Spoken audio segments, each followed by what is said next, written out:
But in terms of innovation in tennis and in our sport, I think it's necessary. I think we have to, other than slams, we have to figure out how to attract younger audience. I think tennis, from one hand, is in a good place, but at the same time, when we look at Formula One, for example, and what they have done in terms of marketing, in terms of growth of the sport, in terms of the races around the world and how popular they are, I think we need to do a better job on our respective tours, because the Grand Slams are always going to do well, but I think our tours need to do better.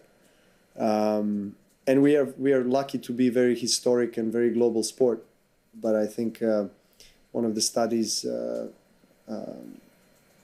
that was done by PTPA 3-4 years ago showed that tennis is the third or fourth most popular sport in the world, most watched sport in the world, along with cricket.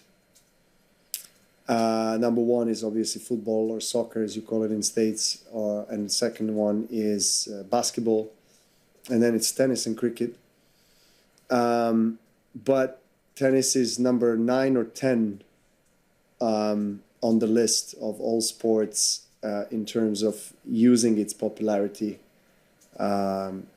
commercializing or capitalizing on that. So I think there is a huge space for growth. That we are quite fractioned, I think, as a sport. So there's quite a bit of things, I think, for us to really collectively look at and try to improve it.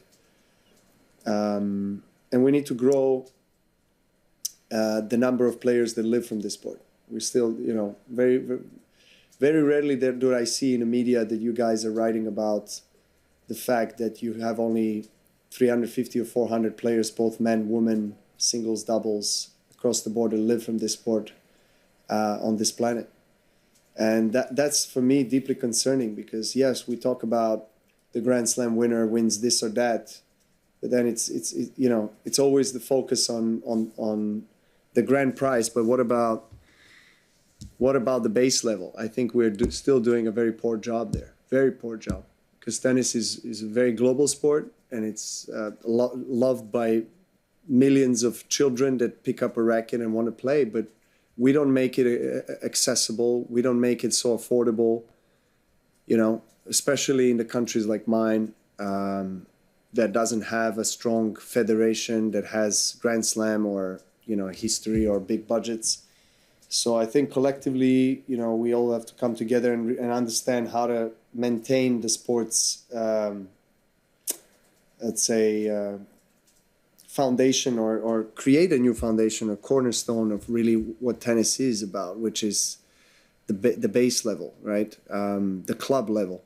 And now we have the paddle, or padel, as you call it in the States, that is growing and emerging, and people kind of have fun with it and say, yeah, but tennis is tennis. Tennis is a king or queen of all the racket sports. That's true. But on a club level, tennis is endangered. And if we don't do something about it, as I said, globally or collectively, paddle, pickleball in States, they're going to convert all the tennis clubs into paddle and pickleball, and because it's just more economical. You have one tennis court, you can build 3 paddle courts on one tennis court.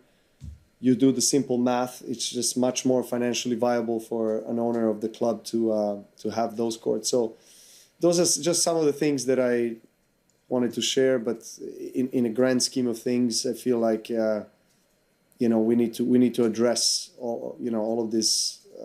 I feel like challenges and issues for us, really, because they have been out there for a while, but I don't think we have been addressing them in a proper way. Thank you. I will move on to questions in Serbian.